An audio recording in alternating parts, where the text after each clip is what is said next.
প্রধান নির্বাচন commissioner AMM Nasir Uddin বলেছেন, নিবন্ধিত সব রাজনৈতিক দল নিয়েই আগামী জাতীয় নির্বাচন হবে। সকালে সিলেটে এক অনুষ্ঠানে তিনি কথা বলেন। সিএসি বলেন, সংস্কার কমিশনের প্রতিবেদন দেওয়ার পর রাজনৈতিক দলগুলো নিবন্ধন নিয়ে নতুন পরিকল্পনা করবে ইসি। তিনি বলেন, প্রবাসী ভোটার অংশগ্রহণের ক্ষেত্রে প্রথম বছরেই সবাইকে অন্তর্ভুক্ত করা সম্ভব নয়। তবে প্রক্রিয়া শুরু হওয়ায় সব প্রবাসীকেই পর্যায়ক্রমে ভোটার তালিকায় আনা হবে। জাতীয় নির্বাচনে সাংবাদিকদের স্বাধীনভাবে কাজ করতে দেবে ইসি, তবে নীতিমালার ভিত্তিতে সবার সুন্দরভাবে কাজ করা জরুরি। তিনি বলেন, বিগত দিনে ভোটার আইডি সংশোধনে আর্থিক দুর্নীতির সঙ্গে জড়িত সবাইকে আইনের আওতায় আনা হবে। নির্বাচনী ব্যবস্থার যে সংস্কার কমিশনের রিপোর্টটা এখনো আমরা পাইনি। ওই রিপোর্টটা পেলে তারা কি কি সুপারিশ দেয় বলে একটু পর্যালোচনা করে তাহলে আমাদের আবার সিদ্ধান্তে আসতে হবে। আমরা অপেক্ষা করছি তাদের রিপোর্টের জন্য। আমরা সেই লক্ষ্যে কাজ করছি এবং সিরিয়াসলি কাজ করছি, যাতে আমাদের প্রবাসী ভাই বোনদেরকে আমরা এবার ইলেকশনের আওতায় নিয়ে আসতে পারি। আমরা সিরিয়াসলি ওয়ার্কিং অন ইট। মুন্সিগঞ্জের শ্রীনগর থানা থেকে এজাহারভুক্ত আসামি যুবদল নেতা তরিকুল ইসলামকে ছিনিয়ে নেয়ার প্রতিবাদে এবং এই ঘটনায় জড়িতদের যথাযথ বিচারের দাবিতে ঢাকা মোয়া এক্সপ্রেসওয়ে অবরোধ করে বিক্ষোভ করেছেন বৈষম্য বিরোধী ছাত্র আন্দোলনের নেতাকর্মীরা। দুপুরে দক্ষিণ কেরানীগঞ্জের ধলেশ্বরী টোল প্লাজা সংলগ্ন এলাকায় মহাসড়কে অবস্থান নেন আন্দোলনকারীরা। এতে ঢাকা মাওয়া এক্সপ্রেসওয়েতে টোল প্লাজার উভয় প্রান্তে প্রায় 10 কিলোমিটার এলাকা জুড়ে যানজটের সৃষ্টি হয়। পরে প্রশাসনের আশ্বাসে অবরোধ তুলে নেন বৈষম্য বিরোধী ছাত্র আন্দোলনের নেতাকর্মীরা। বিপ্লবের চেতনার বাস্তবায়ন করতে হবে। আর যদি এই 4টা বক্তব্য, এই 5টা ইস্যুর মধ্যে যদি একটাও তারা বাস্তবায়ন না করে, তাহলে আমরা পরবর্তীতে কঠোর থেকে কঠোরতম পদক্ষেপ নেওয়ার জন্য প্রস্তুত থাকব। কারারুদ্ধ বিএনপি নেতা বীর মুক্তিযোদ্ধা নুরুল ইসলাম সরকারের মুক্তির দাবিতে গাজীপুরের টঙ্গীতে মানববন্ধন ও বিক্ষোভ মিছিল করেছে বিএনপি ও এর সহযোগী অঙ্গ সংগঠন সহ সর্বস্তরের জনগণ। কলেজ গেটে মুক্তি সংগ্রাম পরিষদের আয়োজনে নাজির আহমেদের সভাপতিত্বে মানববন্ধন ও সংক্ষিপ্ত সমাবেশ শেষে বিক্ষোভ মিছিলটি ঢাকা ময়মনসিংহ মহাসড়কের বিভিন্ন স্থান প্রদক্ষিণ করে পুনরায় কলেজ গেটে গিয়ে শেষ হয়। এতে বিএনপির কেন্দ্রীয় নির্বাহী কমিটির সদস্য হাসান উদ্দিন সরকার, কেন্দ্রীয় শ্রমিক দলের কার্যকরী সভাপতি সালাউদ্দিন সরকার, মহানগর বিএনপির যুগ্ম আহ্বায়ক রাকিব উদ্দিন সরকার পাপ্পু সহ অন্যান্য নেতৃবৃন্দ উপস্থিত ছিলেন। তোমার মুক্তির জন্য এক হয়েছে আজকে। এই মামলায় আমি, নূর ইসলাম সরকার, আইয়ুব, আমিন, মোহাম্মদ আলী, এই 5 জন মানুষ, আল্লাহ যেমন সত্য, রসুল যেমন সত্য, ইসলাম ধর্ম যেমন সত্য, আমরা এই 5 জন মানুষ কিছুই জানি না। সাভারে 2 বাসের প্রতিযোগিতায় অ্যাম্বুলেন্সের সিলিন্ডার বিস্ফোরণে নারী ও শিশুসহ 4 জন নিহত হওয়ার ঘটনায় 2 জনকে গ্রেপ্তার করেছে পুলিশ। সকালে তাদেরকে বিভিন্ন স্থানে অভিযান চালিয়ে গ্রেপ্তার করা হয় বলে জানিয়েছেন সাভার হাইওয়ে থানার ওসি সওগাতুল আলম। গ্রেপ্তারকৃত 2 জন হলেন অ্যাম্বুলেন্সের চালক জাহিদ হাসান ও শ্যামলী পরিবহনের চালক জহিরুল ইসলাম। পুলিশ জানায়, গেল বৃহস্পতিবার ঢাকা আরিচা মহাসড়কের সাভারের পুলিশ টাউনের সামনে একটি চলন্ত অ্যাম্বুলেন্সকে পেছন থেকে ধাক্কা দেয় 2টি যাত্রীবাহী বাস দুটি প্রতিযোগিতা করছিল কে কার আগে যাবে। এই ঘটনায় অ্যাম্বুলেন্স সহ 3টি গাড়ি আগুনে পড়ে যায় এবং অ্যাম্বুলেন্সে থাকা নারী ও শিশুসহ 4 যাত্রী অগ্নিদগ্ধ হয়ে নিহত হয় ঘটনাস্থলে।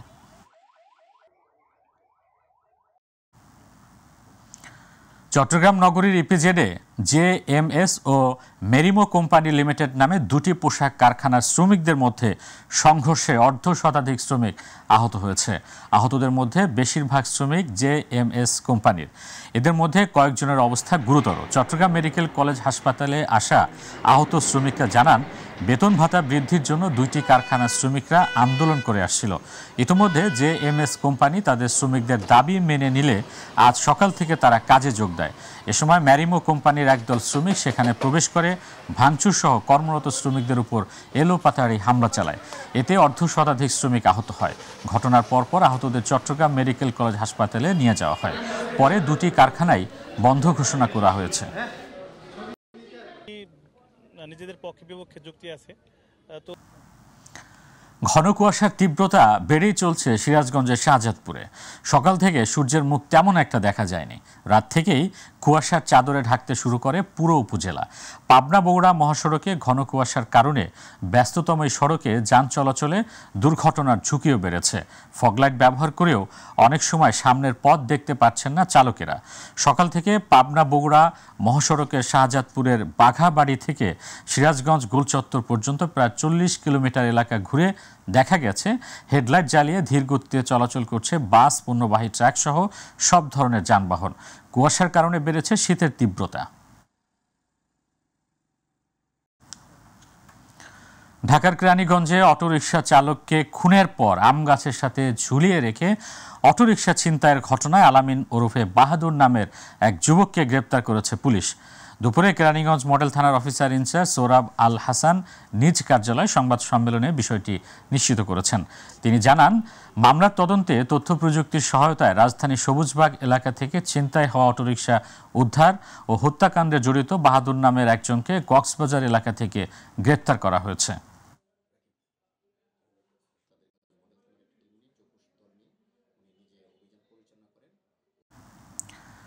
চাঁপাইনবাবগঞ্জের গোমস্তাপুর উপজেলা স্বাস্থ্য কমপ্লেক্সে নার্সের অবহেলায় আয়ান নামে 16 মাস বয়সী এক শিশুর মৃত্যুর অভিযোগ উঠেছে।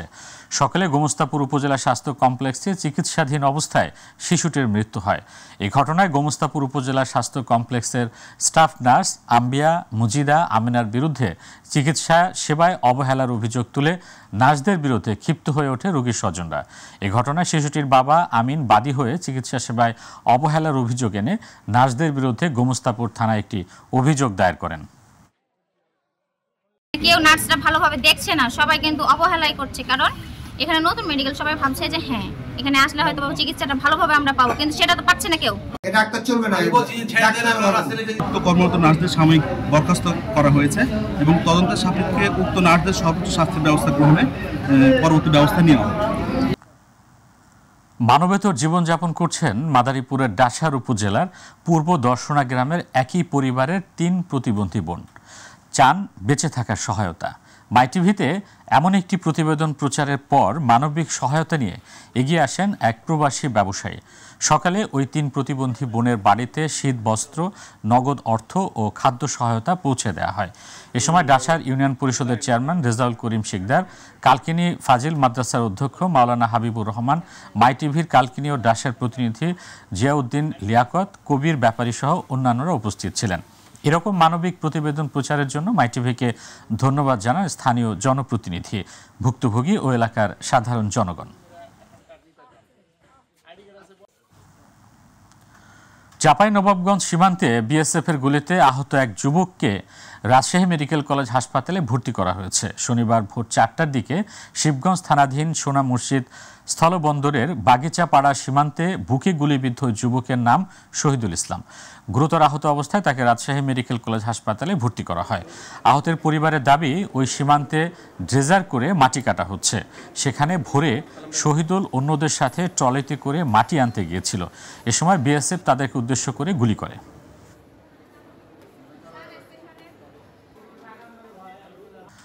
বাংলাদেশ নৌ পরিবহন কল্যাণ সংঘের পক্ষ থেকে কমান্ডার BN ফিল্ড এর ব্যবস্থাপনায় আজ বানুজ প্রত্যয় কর্তৃক সেন্ট মার্টিনস নৌবাহিনী ফরওয়ার্ড বেজ সংলগ্ন এলাকায় দ্বীপে বসবাসকারী সুবিধাবঞ্চিত, অসহায় ও দরিদ্র 250টি পরিবারের মাঝে শীত বস্ত্র বিতরণ করা হয়েছে। পাশাপাশি জাহাজে মেডিকেল টিম কর্তৃক স্থানীয় BN Islamic school and college মাঠে চিকিৎসা সেবা প্রদান করা হয়। দিনব্যাপী এ ক্যাম্পেইনে দ্বীপের বিভিন্ন বয়সের শিশু, নারী, পুরুষেরা চিকিৎসা সেবা গ্রহণ করেন। এছাড়াও তাদের মাঝে বিনামূল্যে ওষুধ সামগ্রী প্রদান করা হয়।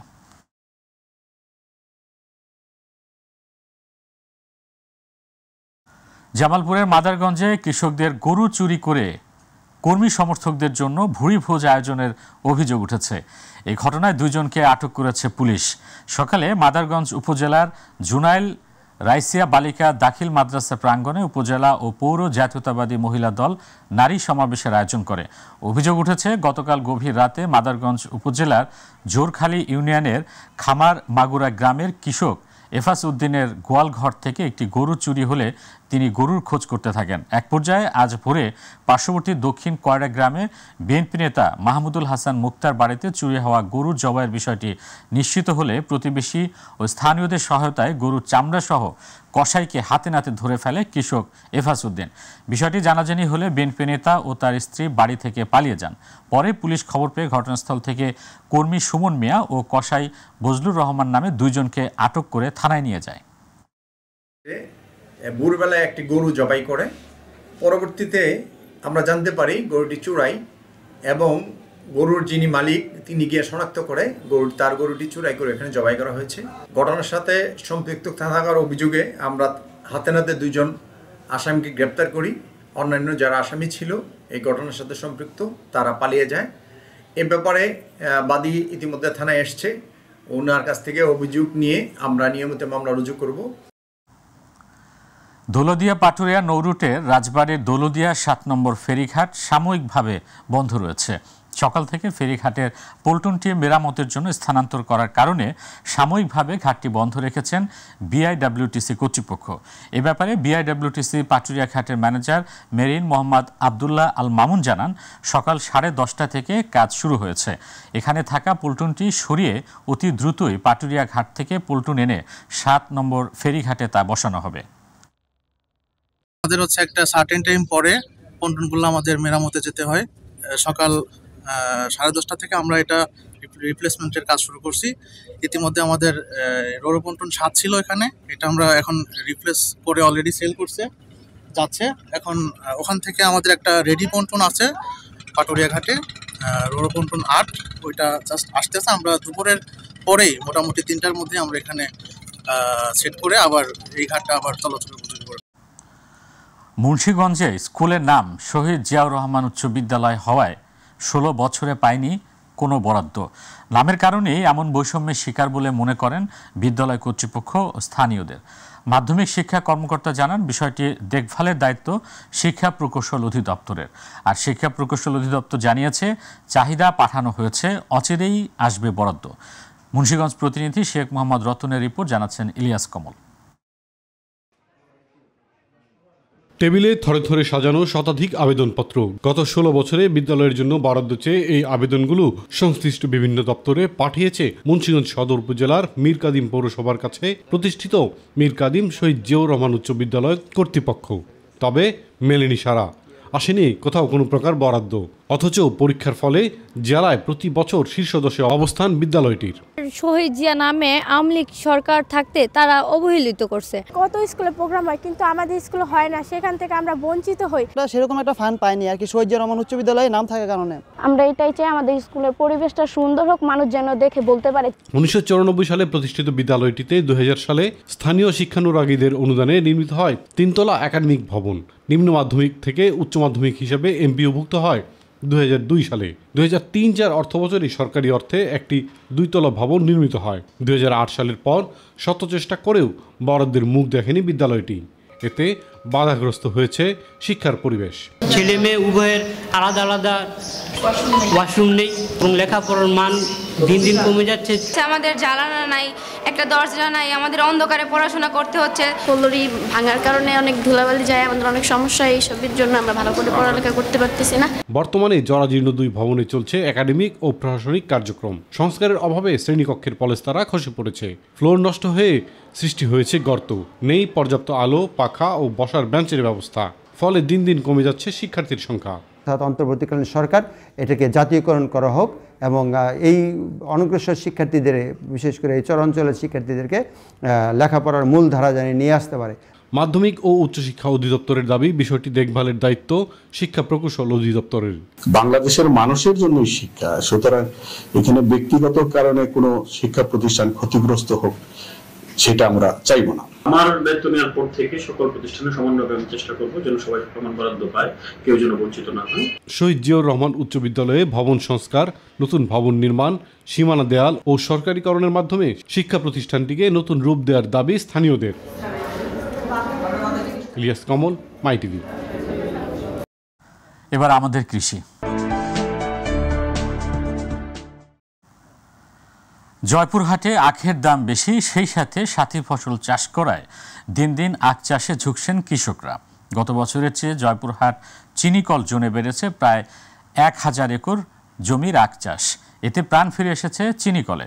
সংশ্লিষ্টরা বলছেন চিনিকলটি বেশি দিন চালানোর জন্য ও উৎপাদন বাড়ানোর নানা ধরনের উদ্যোগ নিয়েছেন তারা। প্রতিনিধি বিপুল কুমার সরকারের রিপোর্ট, জানাচ্ছেন শামস তাবরিজ উচ্ছ্বাস।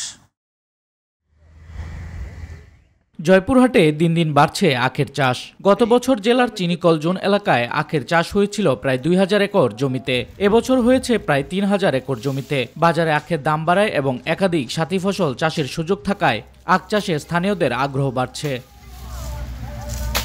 কৃষকরা বলছে আখের সাথে আলু, পেঁয়াজ, রসুন, মরিচ, মাসকালাই, মসুর ডাল সহ নানা ধরনের সাথী ফসল চাষ সহ আখের দাম বাড়ায় বেড়েছে আখ চাষ। আখের পাশাপাশি সাথী ফসল করতেছি, মুগ কালাই লাগাচ্ছি, মাসকালাই লাগাচ্ছি, বেগুন লাগাচ্ছি, তারপরে আপনার পেপার লাগাচ্ছি। পাশাপাশি তো আখের ফসল আমরা পাইছি, দামও পাচ্ছি। মেল থেকে অনেক নির্দেশ দিয়েছে, এবার দাম বেড়ে দিয়েছে এবং যদি তারা সুযোগ সুবিধা দেয় সেক্ষেত্রে আমরা আরো কুশল লাগাবো।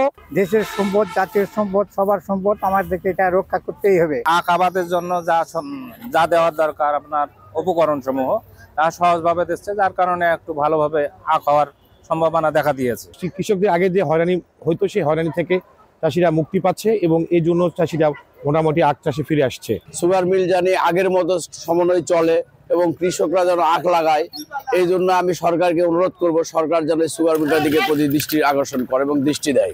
আখ চাষ বাড়াতে কৃষকদের আর্থিক সহযোগিতা সহ সব ধরনের পরামর্শ দেওয়া হচ্ছে বলে জানালেন সংশ্লিষ্ট কর্মকর্তারা। জয়পুরহাটে একটা ভালো ভারী শিল্প প্রতিষ্ঠান আছে, জয়পুরহাট সুগার মিলস লিমিটেড, যার ফলে এই আখের আবাদ বৃদ্ধির ফলে এই মিলটি একটু দীর্ঘদিন চালু থাকবে, যেটা আমাদের দেশের অর্থনীতিতে একটা ভালো ভূমিকা রাখবে বলে আমরা মনে করতেছি। একটা সবজি পাচ্ছে বা ডাল ফসল পাচ্ছে বা মশলাজাত ফসল পাচ্ছে, পেঁয়াজ, রসুন, মরিচ আবাদের মাধ্যমে। অপরদিকে আমাদের চিনি শিল্পের চিনি উৎপাদনে কাঁচামাল আখ সরবরাহ করতে পারতেছে। এ মৌসুমে প্রায় 55,000 মেট্রিক টন আখ মাড়াই করে প্রায় 2700 মেট্রিক টন চিনি উৎপাদন হবে বলে আশা করছেন চিনিকল কর্তৃপক্ষ। শামস তাবরিজ উচ্ছ্বাস, মাই টিভি নিউজ ডেস্ক। কুষ্টিয়ার দৌলতপুরে প্রতিপক্ষের হামলায় উপজেলা যুবদলের যুগ্ম আহ্বায়ক মিজানুর রহমান মঞ্জু সহ অন্তত পক্ষে 10 জন আহত হয়েছে। এদের মধ্যে গুরুতর আহত 5 জনকে কুষ্টিয়ার 250 শয্যার জেনারেল হাসপাতালে নেওয়া হয়েছে। শুক্রবার উপজেলার রিফায়েতপুর ইউনিয়নের হাসানপুরে এই ঘটনা ঘটে। দৌলতপুর থানার ভারপ্রাপ্ত কর্মকর্তা নাজমুল হুদা বলেন, হাসানপুর গ্রামে একটি মাছের ঘের নিয়ে স্থানীয় 2 গ্রুপের মধ্যে সংঘর্ষের ঘটনা ঘটেছে। এই ঘটনায় মামলার প্রস্তুতি চলছে।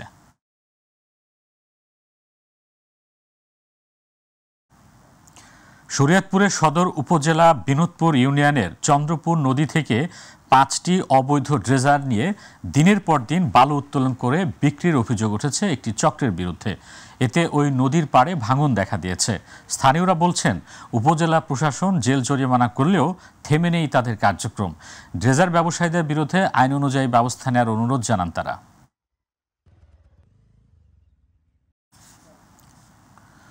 খুলনা প্রকৌশল ও প্রযুক্তি বিশ্ববিদ্যালয়ের প্রথম বর্ষের ভর্তি পরীক্ষায় মোট আবেদনকারীর মধ্যে 92.39% ছাত্রছাত্রী অংশগ্রহণ করেছে। মোট আবেদন করেন 24,527 শিক্ষার্থী আর অংশগ্রহণ করেছে 22,661 জন শিক্ষার্থী। সকাল 9:30 থেকে 12:30 পর্যন্ত খুলনা প্রকৌশল ও প্রযুক্তি বিশ্ববিদ্যালয়, খুলনা বিশ্ববিদ্যালয় সহ মোট 11টি কেন্দ্রে পরীক্ষা হয়। দীর্ঘ 4 বছর পর খুলনা প্রকৌশল ও প্রযুক্তি বিশ্ববিদ্যালয়ে গুচ্ছ পরীক্ষা থেকে বের হয়ে একক ভর্তি পরীক্ষা হলো। সকালে খুলনা প্রকৌশল ও প্রযুক্তি বিশ্ববিদ্যালয়ের উপাচার্য ডক্টর মোহাম্মদ মাসুফ পরীক্ষার হল পরিদর্শন করেন।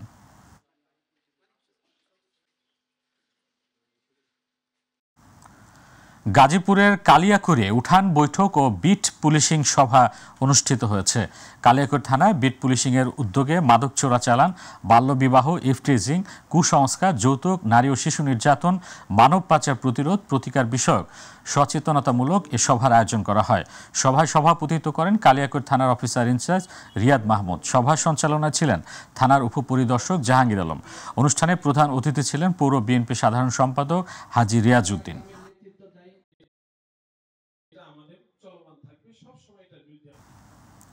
বাংলাদেশ জামায়াত ইসলামের ময়মনসিংহ মহানগরীর উদ্যোগে ইউনিট সভাপতি সম্মেলন অনুষ্ঠিত হয়েছে। সম্মেলনে প্রধান অতিথি হিসেবে উপস্থিত ছিলেন বাংলাদেশ জামায়াত ইসলামের কেন্দ্রীয় সহকারী সেক্রেটারি মাওলানা ATM মাসুম, মহানগর জামায়াতের আমির মাওলানা কামরুল আহসান ইমরুলের সভাপতিত্বে এবং সেক্রেটারি অধ্যাপক শহীদুল্লাহ কায়সারের সঞ্চালনায় সম্মেলনে বক্তব্য রাখেন কেন্দ্রীয় প্রচার ও মিডিয়া বিভাগের সম্পাদক অ্যাডভোকেট মতিউর রহমান আকন্দ, কেন্দ্রীয় সাংগঠনিক সম্পাদক ডক্টর সামিউল হক ফারুকি, জেলা আমির আব্দুল করিম ও মহানগর নায়েবে আমির আসাদুজ্জামান সোহেল।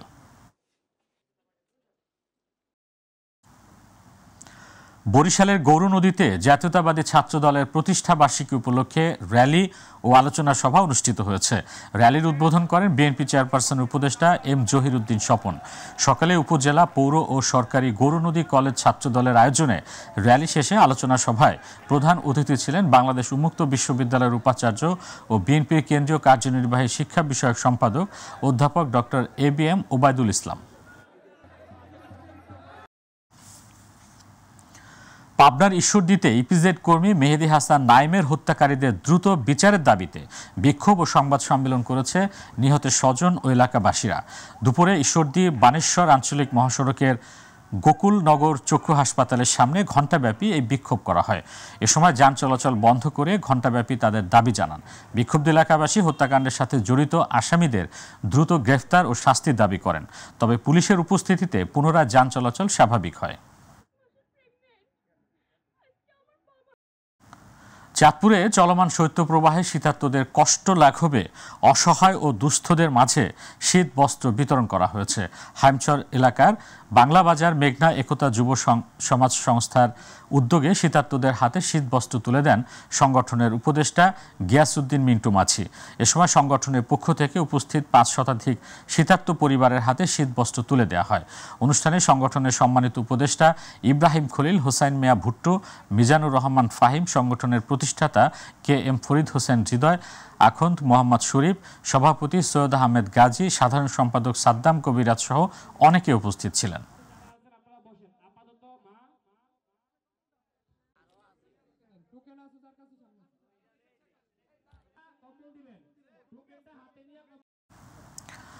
ব্রাহ্মণবাড়িয়ায় নদী ও প্রকৃতি সুরক্ষা সামাজিক আন্দোলন তরি বাংলাদেশের উদ্যোগে দিনব্যাপী নদী সম্মেলন অনুষ্ঠিত হয়েছে। সকালে ব্রাহ্মণবাড়িয়া সদরের তিতাস নদীর অববাহিকায় কাশীনগর গ্রামে আয়োজিত অনুষ্ঠানে প্রধান অতিথি ছিলেন জাতীয় নদী রক্ষা কমিশনের সাবেক চেয়ারম্যান ডাক্তার মঞ্জুর আহমেদ চৌধুরী। তরি বাংলাদেশের আহ্বায়ক শামীম আহমেদের সভাপতিত্বে বক্তব্য রাখেন সাংবাদিক ও লেখক আমিন আল রশিদ, সাউথ ইস্ট ব্যাংকের ভাইস প্রেসিডেন্ট খায়রুল আনাম মহিউদ্দিন, কুষ্টিয়ার নদী ও পরিবেশ কর্মী আলাউদ্দিন আহমেদ, বাংলাদেশ সুপ্রিম কোর্টের আইনজীবী advocate AQM Sohel Rana, Brahmanbaria press ক্লাবের সভাপতি জাবেদ ফাহিম বিজন সহ আরও অনেকে। ময়মনসিংহে পরিবর্তিত জলবায়ুতে তুলা চাষ সম্প্রসারণের সম্ভাবনা ও চ্যালেঞ্জ মোকাবেলা শীর্ষক কর্মশালা অনুষ্ঠিত হয়েছে। দুপুরে জেলা সমাজসেবা কমপ্লেক্সের হলরুমে তুলা উন্নয়ন বোর্ড এই কর্মশালার আয়োজন করে।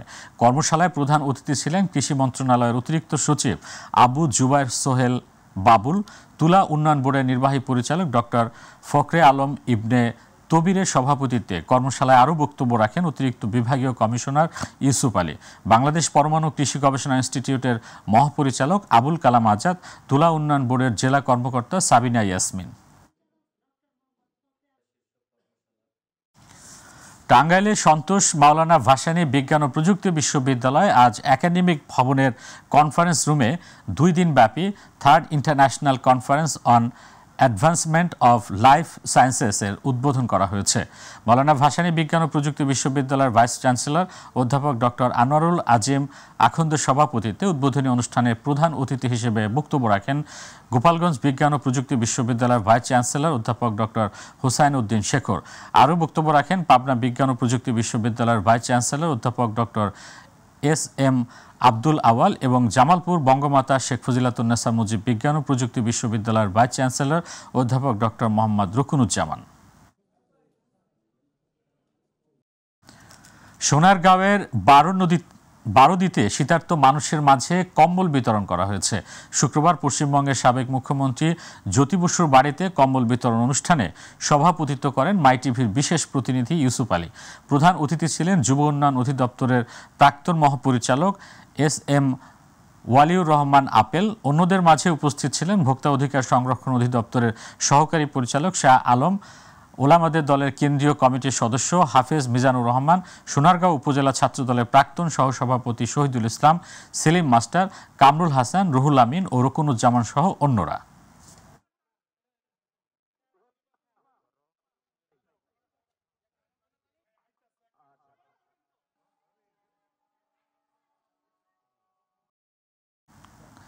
রাজবাড়ীর পদ্মায় এক জেলের বড়শিতে বিশাল আকৃতির বোয়াল মাছ ধরা পড়েছে। ওজন দিয়ে দেখা গেছে মাছটির ওজন 16 কেজি। সকালে পদ্মা নদীর কোষাহাটা এলাকায় জেলে মিরাজ হালদারের মাঝির বড়শিতে মাছটি ধরা পড়ে। মাছটিকে দৌলতদিয়া কেসমত মোল্লার আড়তে নিয়ে আসলে এক নজর দেখতে ভিড় করে উৎসুক জনতা। উন্মুক্ত নিলামে 3100 টাকা কেজি দরে 49,600 টাকার কিনে নেন চান্দু মোল্লা। তিনি জানান, মাছটি কিনে নেওয়ার পর মুন্সিগঞ্জের এক প্রবাসীর কাছে মোট 50,400 টাকায় বিক্রি করা হয়েছে।